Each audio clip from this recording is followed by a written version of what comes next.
Good evening and welcome to Empowerment with Elysia. I am so incredibly excited to get to connect with Cynthia Iyall, as she is a Nisqually Tribal elder. She has been on the Nisqually Administration for 25 years. 12 years on the tribal council, 9 years as a tribal councilwoman. She has a master's degree in Indigenous Peoples Law from Oklahoma University, which I think is so cool. And she also started a nonprofit for Leschi Learning Legacy, where they help to give scholarships to descendants of Medicine Creek and just really help empower these students to be able to take their skills and talents and bring that forward to the tribe. And I just think this woman is absolutely incredible. She's doing so much also with horses, which brings us to what we get to talk about tonight with her role and her experience being a Nisqually tribal member and getting to incorporate horses back into their community and culture to help with their future and what it was like welcoming their horses home. So Cynthia, thank you so much for being on the show tonight. I really appreciate it in honor of Indigenous Peoples Day. Thank you so much for the invitation, and just being able to talk about horses and what it means to us is such an exciting topic to be able to share with you. So I'm really thrilled about this. You're very welcome. Yeah, and it's wonderful what you're doing with the horses. Like, there aren't that many tribes that I know of that have started to reintegrate the horses in their communities, especially with equine assisted learning and equine facilitated mental health. It's so cool. Oh, it definitely is. And we have so many exciting programs that we want to develop. We're really just getting started. It's been a long journey for us, but we're happy to be at this point. That's fantastic. Well, let's just back up a little bit more. So for you, what was it like being a tribal member and especially a tribal elder? Being a tribal member is a great honor to me. I really love the fact that I'm a part of the Iyall family, that I'm a part of Nisqually Tribe and Medicine Creek Treaty Nation. I have lived here my entire life and have been able to connect with so many family members. To me as a woman, to me as a tribal member, as an elder now, it's so empowering to walk, work, and live on the very same ground that your parents, grandparents, all the way back 7, 8 generations that you know the names. It goes back further than that, but amazing. It's just so empowering to know that you're deeply rooted here. Yeah, that really speaks to my soul. Like, growing up, so Nisqually, for those of you who don't know that are listening, Nisqually is located in Washington State, about 15 miles east of where I grew up in Olympia, Washington. And so I grew up hearing just stories and hanging out with other kids that were in the tribe. And I even had a shirt I was telling Cynthia earlier, Chief Leschi, who is this incredible person. I had a shirt with him and like all these animals on it, and always feeling really connected to the land. So I can only imagine, like me, I'm not a tribal member, but feeling connected to that space, and then getting to talk to people who are in the tribe, who their culture is so deeply rooted in the land with the salmon and the trees and the horses. And it's just, yeah, it's really cool. We were talking about the berries and their colors, like with the red and the black and the white, and how it makes up the colors. Yeah. And yeah, so with that experience, is there anything that you would like people to know about just the Native American culture and kids growing up and how they interact? I think some things about our history is really important for everyone to know. My personal goal and just a daily goal that I think about, how can I do this, is to make sure that every Washingtonian has the opportunity to hear the Leschi and Medicine Creek Treaty story. It's such an important story, how that happened and what happened to the Nisqually people and the other tribes of Medicine Creek, because that's how our relationship, that's how it was constituted. And it's taken a long time to be able to get where we are today, to be able to work together as well as we do. But we need to take a lot of those lessons from Chief Leschi and the Medicine Creek Treaty time, and before that. And we all need to work together to make sure that we're keeping our rivers and our water and our land as clean and safe as possible.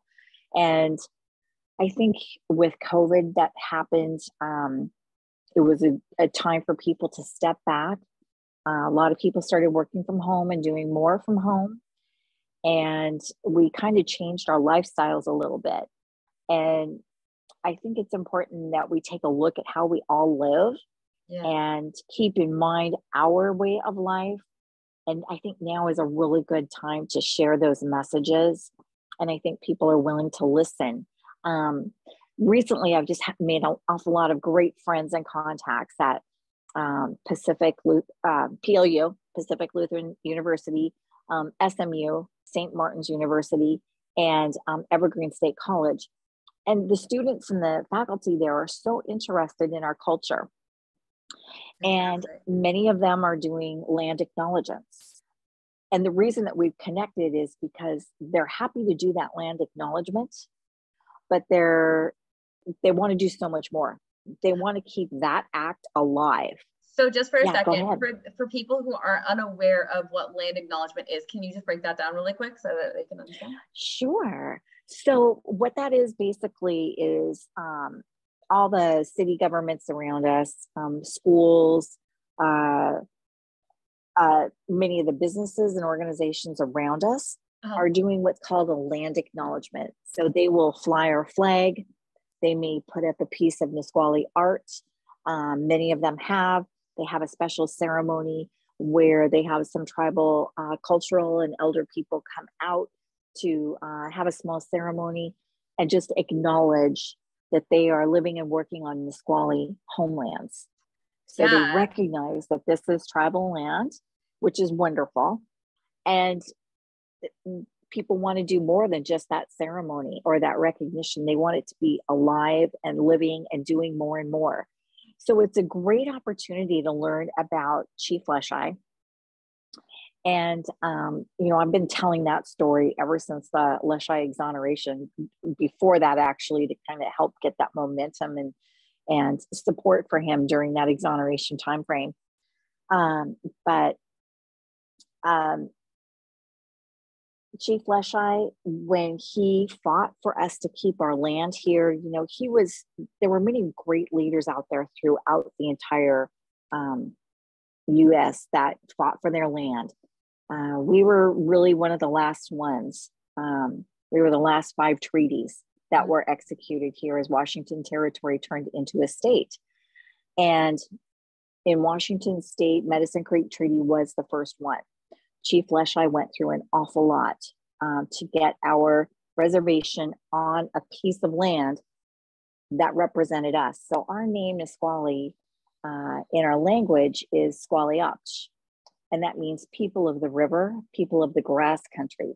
So we were fishermen and we had horses, and we were up to the foothills of Mount Rainier and down to the mouth of the Puget Sound, Nisqually River, up to the Green River, and just millions of acres. And there were so many resources here at that time. It was noted all throughout the Puget Sound Indian War and the Medicine Creek Treaty that Chief Leschi and his brother wanted to make sure that all the future generations had the opportunity to experience the amazing life that they had here. So it's beautiful here now, but back in the 1850s, before it became a state and before this big transition happened, there was, it was noted in all the journals that you could cross the river on the backs of fish, that they were so plentiful. There was just fields and fields and acres of blue camas, which is a mainstay of the diet that Nisqually people had. So many things. So to me, Chief Leschi represents that lifestyle. And today being Indigenous Peoples Day is just a great day to get out and do something that represents that culture. That's beautiful. Thank you so much for sharing all of that. Yeah. And I was like, history, that was the word that I was looking for. I think I'm not articulating this well. And I remember So as a young girl, we'd cross over Nisqually, headed north, and there was that beautiful patch of land. And I think, wasn't it around like 7 or 8 years ago now that they, or maybe even sooner, that they opened up the dams. And so it went from grasslands and now it's more like watershed area. Right, right. And it did not take long for that to really start to start seeing a difference, and seeing it come back to its natural state. And that's been so beneficial. That's beautiful. And our tribe has really been very, very good at keeping the entire Nisqually watershed in great shape. They do so many different activities. We have a crew that's totally dedicated to planting native plants, pulling out those invasive species. Yes, the ones that take over. And feeding the fish in the river and those kinds of things, making sure that the fish can get through and go through their cycles properly and stay healthy. And there's so much work that is happening, and it's a struggle because they are declining in numbers. The fish are. Yeah. But that's where I really think if we just take a breath and think about some of those lessons that we have been given through history and through our previous generations, that maybe we step back a little bit ourselves and try to live a little bit more natural life, so that we're keeping everything around us as clean and pristine as we can. Yeah, absolutely. I've always loved the Native American concept of the 7 generations, like really being mindful of the words and actions that we take and how it impacts 7 generations later. Right. Right. And, that's how Leschi was thinking too. In his last words, he said that he wanted people to tell this story, everything that had happened to him, to their children and their children, and so on and so on. And he had talked about those 7 generations so that we knew what had happened then, so that we can learn from that and improve from that. Yeah. Let the lessons not be lost. Right. Right. They're so important. Yeah. Absolutely. So in that, what was it that the relationship that the tribe had with horses, and why are you bringing the horses back into that culture at this time? This is the most exciting thing. And, you said earlier, I've been with our administration for 25 years, and I actually just had my 26-year anniversary on Sunday. So it's 26 years now. Thank you. You're welcome. And I started out in economic development, which I loved. So I did some grant writing for the tribe and did a few small projects that helped start our retail initiative and fun things like that. And I love that because I saw that we were able to create our own economy, and the dollars that people earned on reservation, if we built a few more businesses and grew, we could really develop our self-sustainability, and that dollar would stay on the reservation longer rather than going out to town and all the different places that all those dollars went to. Sure. But being in administration, I was able to work on a lot of economic development projects. I was in econ for a good 10 years. And then I ended up on council for 12 years. And 9 of those years I spent as tribal chairwoman, which was an amazing experience. I was so fortunate that most of the time that I was chairwoman, President Obama was in place. And we were able to meet with him on a real honest and sincere level to help bring things to the tribe that we needed. That's fantastic.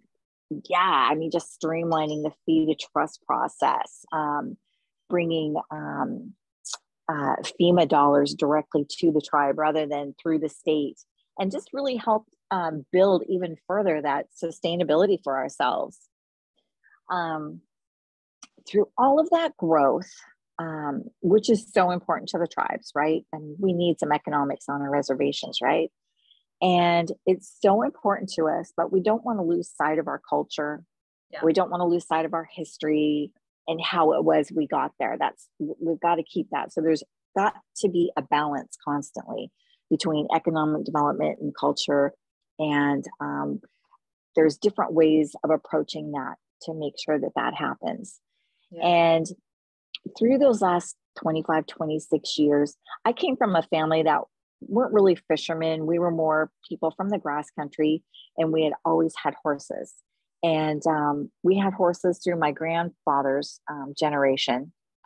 And then we had horses as younger kids. So I grew up through junior high and high school showing a Western pleasure horse. And, you know, we had 50 acres. So we were always riding out in the back and, you know, just enjoying life as a kid. That's all we did. That was our entertainment. Yeah. And we really were the only family that had horses. There were several generations where herds of horses were not on our reservation and they weren't a part of our life. And through the years, getting an opportunity to study about Chief Leschi and Medicine Creek Treaty, there were some great people that I just have loved and admired so much through the years. I think they're gone now, but I think of Cecilia Carpenter. I think of our uncle Sherman Leschi, my grandpa Archie Iyall, several people that were so deep in our culture and were respected for being real Indians. And through that, I was able to learn about our horse life. And there were many, many interviews done of some elders that were like 2 generations ago that are gone now. Every one of those interviews that I have read through or listened through on old tapes, they commented that we were horse people. And they would say everybody had a horse. Everybody had a horse. They were just a part of our life. Yeah. My grandpa used to talk about going up to Mount Adams with his family when he was a little boy. He was born in 1912. So when he was age 6 and 7, every summer they would truck up to Mount Adams to do the berry picking. And they would take their wagon, and their wagon was pulled by the family horses.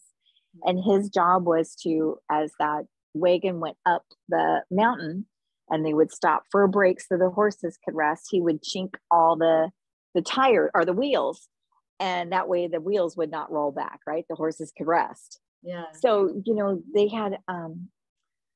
just had all these really interesting roles that we just don't have anymore. Yeah. That was just a huge part of our life. During the Medicine Creek Treaty, once that treaty was signed and executed and was made official in Washington, D.C., which was 1856. Oh, no, I'm sorry, 1855. The tribal people that were still here, which were not that many, there was a large population and there were many people that were lost during the Puget Sound Indian War. Some just left. And we had a pretty small population by the time it was time to move on to the reservation. And when our Nisqually people moved onto the reservation, someone from Fort Lewis, who was a really good friend of mine, was able to share from his research this kind of handwritten spreadsheet that was an intake form of our canoes, our rifles, and our horses. So it had like 120 canoes, 100 rifles, and 110 horses. And that was really the last time that we had horses as a community. Wow. So it's been quite a long time. People have always talked about it. Oh, I remember my uncle talking about this, or, you know, just really good stories about that. And we had some young people. One of our younger members, he's a young dad now. He's got a wife and 2 little ones. He was born here at Nisqually. And when he was 5 or 6, they moved to his other parents' reservation in Montana.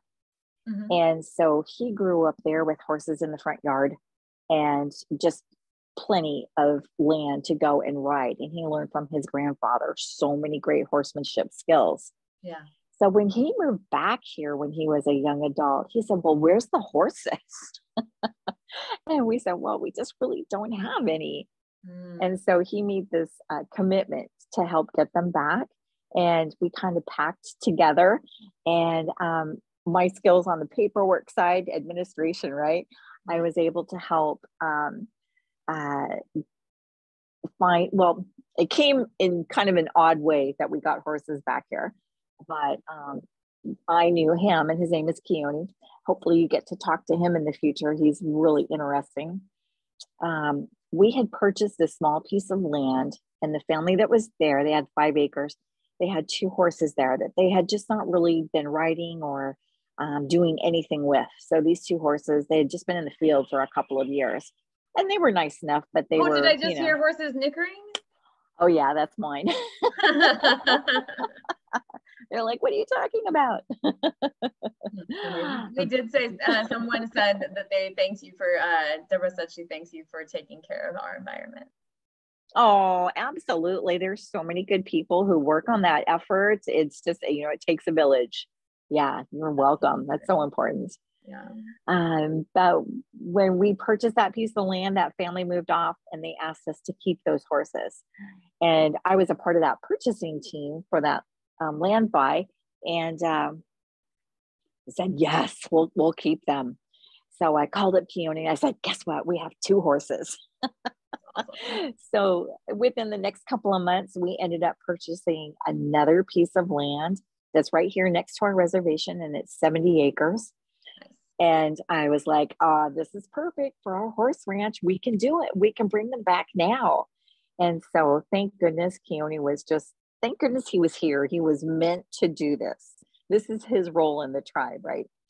So he and his family moved on to the house that's on the 70 acres. And I think now there's 16 horses down there. So yeah, they're all right here. And it's just so great to have them back in our lives. No, I can well imagine. And they're mostly Mustangs, right? Many of them are, yes. We have a couple other breeds, like we've got a draft horse right over here. I have a Palomino and a quarter horse and a POA. There's a couple of Americas for those of you who don't know out there. Yeah, yeah, exactly. And we have some great plans. We just found it out last week that we got approved for funding from the tribe to build an arena. Yay! So we're going to start that. But you know, it just really became so clear to many of us during COVID that we needed horses back. Yeah. And the reason I say that is because, you know, we have kids earlier than K through 12 who were homeschooling or online schooling. And as I'm sure it is in every other community, that didn't always work really well for many of the students. Yeah. So our education people, you keep track of all of our students and try to help them, you know, stay on path and stay focused and reach their educational goals. They revealed that our students averaged 1 to 2 years of being behind just from the COVID period. Yeah. And we've seen that, and we know that because we know most of the kids, and we could see that there was something going on there. So we have our horses here. We have the ranch horses, which are ranch hands now, which there's, I think, 7 of them. They work, they're training, they're getting better and better all the time with managing our horses. And now we have a horse therapy and learning program. Beautiful. So we just had 4 of our members get certified as equine specialists with PATH. You've probably heard of PATH. Yeah.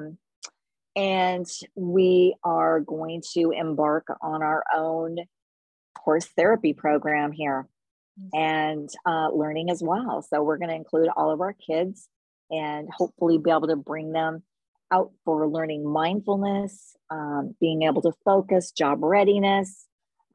We've got a lot of uses for this ranch that will partner and wrap around so many of our programs, including behavioral health and our wellness courts. That is fantastic. We got so much to do. So much to do. Absolutely. Yeah, I feel like I should connect you with Michelle Piquel, who was the founder of Horse-Powered Reading. Okay. Trying to create a Native American aspect for that. So focus on the culture and the history, the stories and whatnot. of the Nisqually Yeah. tribe would be amazing to have, Oh, and very then be able to interesting. disseminate and whatnot elsewhere and connect with other tribes. Love it. Yeah, they have horse-powered science, I think, and also horse-powered math that they've started from Nancy Lyons, I believe, created Oh, okay. math. Yeah. Nice, nice. It's a beautiful program. For anybody out there that's listening, I'm happy to connect you later. You can just look it up, horse-powered reading and math. It's pretty cool. Very good. Yeah. Goodness gracious, just so many things. Do you have kids that you're working with right now with the program, or is it still just two fledgling and you're on your way to creation? Right now, what we're really focused on is the staff and making sure that they're all trained with as much safety as we possibly can get. So we want to make sure that everyone understands just from the very basic tacking up your horse and grooming your horse. We want to make sure that everybody has the gear and at least a good year's experience being out, going through a whole cycle with their horses so they learn. We know that we're going to be ready to do some sessions here right after the first of the year. We're putting up a cover round pen here, so we'll probably use that and just slowly start and get into it. They do a lot of community outreach. They go for a ride around the reservation once or twice a week. Nice. And it's so great because people come out of the offices, people come out of their homes, all different ages, and they just want to either watch or sometimes they want to come up and pet the horse or just talk to whoever is riding. But, you know, it makes people smile and feel good. Yeah, I would well imagine. Oh, that's fantastic. Did you have a special ceremony when you brought the horses back? We are going to when we have our arena, and we can invite some of our elders and people to sit with us. We wanted to make it comfortable so that we can make sure the whole tribe had an opportunity to participate in that. Oh, that's really beautiful. Yeah. So I'm expecting that will probably happen next spring. Are you familiar with natural lifemanship? No, I've heard about it, but I no. So it's really cool. So one of the things that they do in natural lifemanship is they do drumming with the horses. They do what now? Drumming. Rumming. Okay. Drumming. Oh, drumming. Oh gosh. Okay. Drumming. Boom, boom, boom, boom, boom, boom. Awesome. Yeah, drumming with the horses to help with the regulation of the heart. Yeah. And get more deeply connected with the horses and just the rhythmic. So it's the rhythmic riding aspect of natural lifemanship and the drumming. So that could be a cool integration potentially for you. Very interesting because, you know, the guys come out and do that naturally. Yeah. I have a great little short video. One day I live right next to the ranch, right where my property abuts the ranch. So I was walking down to the back to meet up with a couple of them one morning before I left for the office. And I could see them coming down the long field, and pretty soon I heard their voices, and then I could hear, oh my gosh, they're drumming and they're singing all their way down here. It was so awesome. That sounds amazing. I love the videos where people, they're using the hand pan as well. The horses seem to really enjoy it. I brought a sound healer out once for video that I did when I was in Texas at a retreat. Nice. Horses responded beautifully to sound healing with both chimes and the giant Tibetan singing bowls, the metal bowls, even if it was like on their body or just around them. It was amazing to watch them release just trauma and process. And that's so great. That makes us feel good, seeing them feel good, right? Yeah, absolutely. And it's just, we're all impacted by sound. We are. Bringing things into alignment with frequencies. That is so great. I have noticed when the drums come out around here, our horses, they stand right in the circle, you know, face to face, cheek to cheek with everybody. They stand right there, and they're so well behaved. They don't get antsy. They're not, moving around. They just stand there and they're just calm. It's connected. Very much so. I love it. Beautiful. Oh, goodness gracious. So is there anything else you'd like to speak to in regards to the horses? I did have a question in regards to funding. How are you funding the project for people to be able to come and have that as a resource within your community? we're working on that piece right now. So we've got a lot of different things that we're exploring. We have 4 people now certified as an equine specialist, right? Right. So we want to bring in a mental health counselor, and so we can make that a billable service. Uh-huh.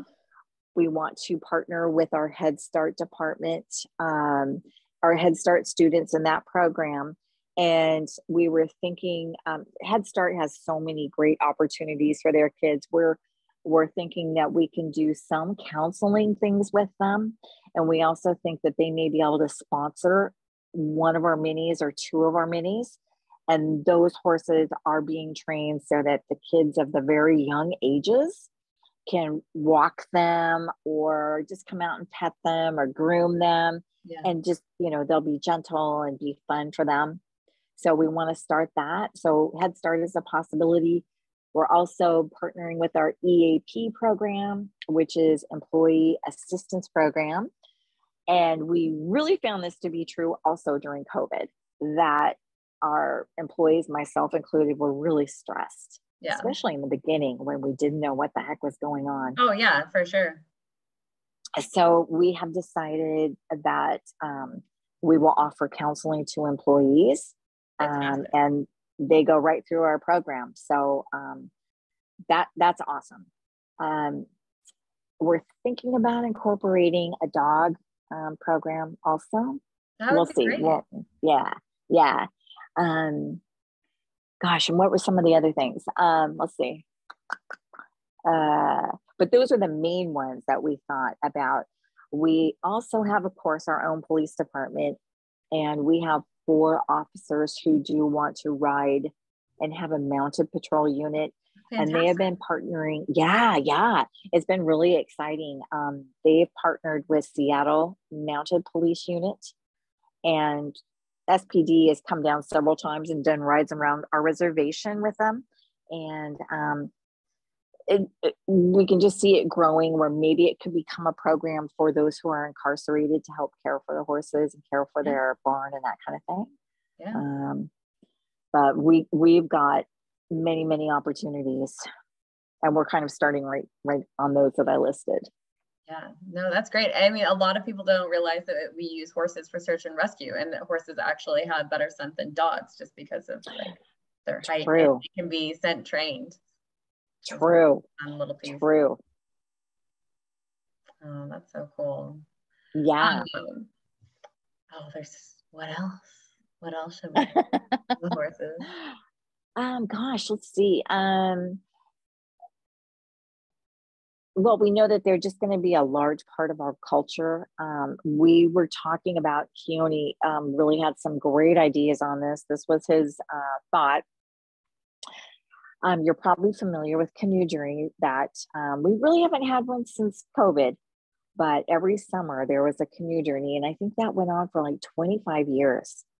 And it just grew and grew. It started out 25 years ago. It was a wellness event to bring people back to culture, to make sure that people had time to be clean and sober and really soak in their culture and heritage.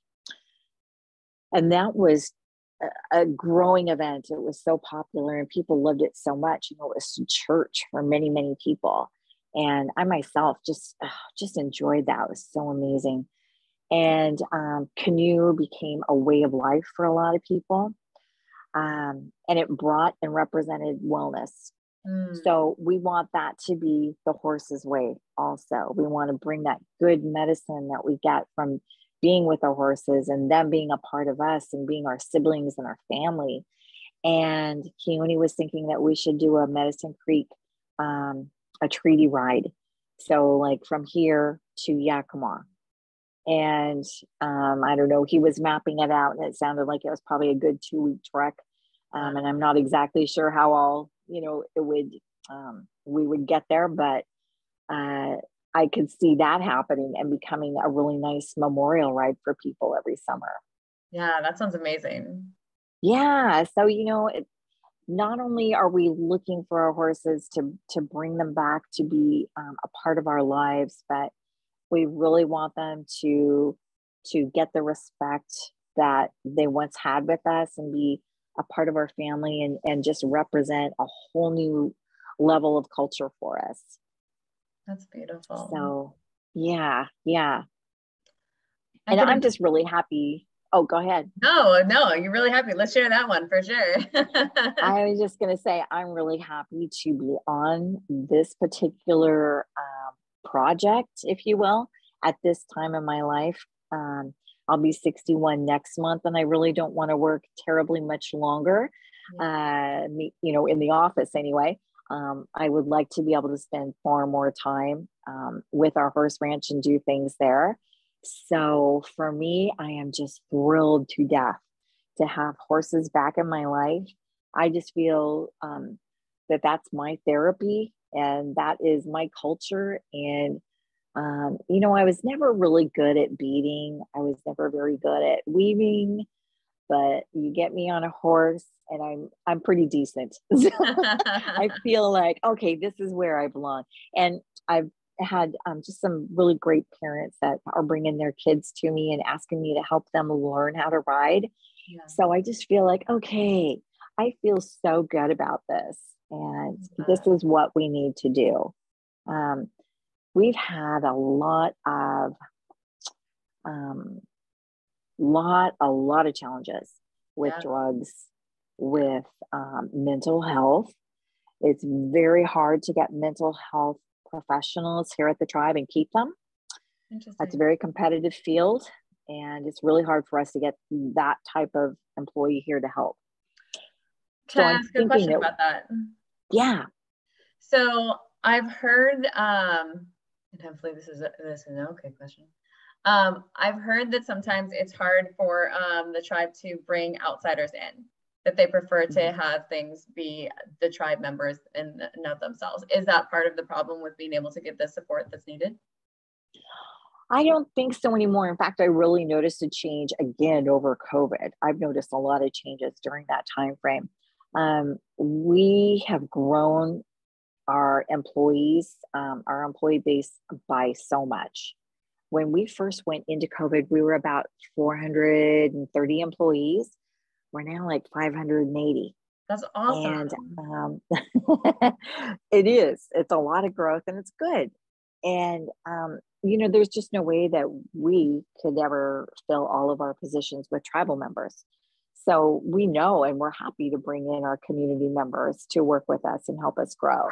I think that's just a great awareness piece, because like some people have different perspectives. If you don't get to talk to people regularly, because like the last time that I had conversations with people was a while back when I was more deeply in education, because I wanted to go be part of that. And they're just like, oh, like outsiders don't get to come in very often. It's really difficult to break into that. And so I was just like, oh, like that's kind of a deterrent, right? But also understanding that for some people, it might be hard if you don't understand the culture. But that can be the culture of any place, right? Right. That's so true. And how do you create a bridge? It can even be the culture between classes. That is so true. And you're correct. It was just 20 years ago. That was a really loud and clear message, right? Yeah. Like, oh, we really prefer to hire tribal. And that's really not the case so much anymore. We definitely want our tribal people in the jobs, but we have a lot of jobs and we do need the help of our surrounding community. So I was trying to think of what percentages are tribal membership for employees. I don't know what it is, but it's not that large. But these days, especially with so many professional positions, and we have a new health center and doctors, dentists, especially mental health people. We're just really struggling to fill some of those positions. You hear that out there, everybody? If you're looking for a job, like go to the Nisqually. Check our website. Check their website. They have jobs available. That's true. And also interns potentially that can come down and have opportunities there to support the community can just be a great resource, because they always need more experience, right? Exactly. And that's where I also feel just so grateful that our tribe supports our education. So as a tribal member, I had a great opportunity to get all the way to a master's degree with the help of the tribe. loved the process, loved the school, loved every bit of the content that we were taught during the master's program at University of Oklahoma. It was Indigenous Peoples Law. Their instructors were fantastic. We covered so much history, and I enjoyed that so much because I could relate the federal law that was going through history along the time frame of statehood for Washington. Yeah. So I just saw a lot of really interesting connections, and I just enjoyed that so much. And so much of what I learned, I could apply to my job today, and I still do. Yeah, I love that. Cool. And when I saw that on your bio, I was really excited because I had no idea that that was a degree that was available, but it made so much sense to me that it was. And I was grateful to see that it was a degree available for people, because it is so incredibly important for Indigenous people to have rights and a voice, and to be supported by the government and the people, and get what they need fairly. So I was like, yes, just one more thing that's out there, you know? And I think that it would be great to see more Indigenous people within the horse industry, because we certainly don't have enough representation of Indigenous people or people of color within the horse industry for equine assisted learning, mental health, therapy, so on and so forth. So hopefully with the programs that you're running, it will give the young people within the tribe and outside of it more opportunity to see the kind of dreams that they can pursue in alignment with their goals with horses. Exactly. And that's why I started Leschi Learning Legacy, because I felt like I needed to pay it forward a bit. So our descendants who are not enrolled, for whatever reason, whatever criteria, they don't need to be enrolled. Many of them are still at the tribe and working for the tribe and just doing fantastic work. There's so many great people who are descendants of the tribe that have truly pushed the tribe forward. Especially in the healthcare and the new health clinic. And so I started the nonprofit, number one, to provide scholarships each year to those people, because we want them to help work in Indian country and move us forward. They're still a part of everything that is Nisqually. Yeah. So we do that. And then of course the other piece of it is trying to tell every Washingtonian who will listen to the whole story, right? So we can, I don't know if you hear those horses talking, but they're just excited for having the conversation. I think they are. They're standing watching. So if people are wanting to support the tribe, the Nisqually tribe in general, what are some ways that they can do that? For support the tribe, well, we have quite a few businesses. So if it's convenient, of course, we have our casino, but we have a retail initiative that we have 6 stores, and it's all within our own territory. But the Nisqually markets, if we have one in Frederickson, which is in Pierce County, we have one in Lakewood, we have one in Elysia, a couple on the reservation. They're really nice, beautiful stores, and we have gas attendants there who can come and pump your gas for you. We have the Nisqually Cafe, which is down in the valley off of I-5. I want to say it's exit 114. And is that by the Chevron station? Down by yeah, exactly. So you know, it's my hometown. I'm just like, oh yeah, of course. Yeah. I'm all the way over in Charlottesville, Virginia, but I totally know where the market is. That's so funny. That's funny. But I think really the biggest thing to support us is to, for everybody to just take that moment and be mindful of, no matter where you live, your environment. Yeah. And just help keep all of the native plants in place, the trees, everything that you possibly can, do what you can. If it's a volunteer day where you go clean the watershed that you live in, or whatever it may be. Yeah.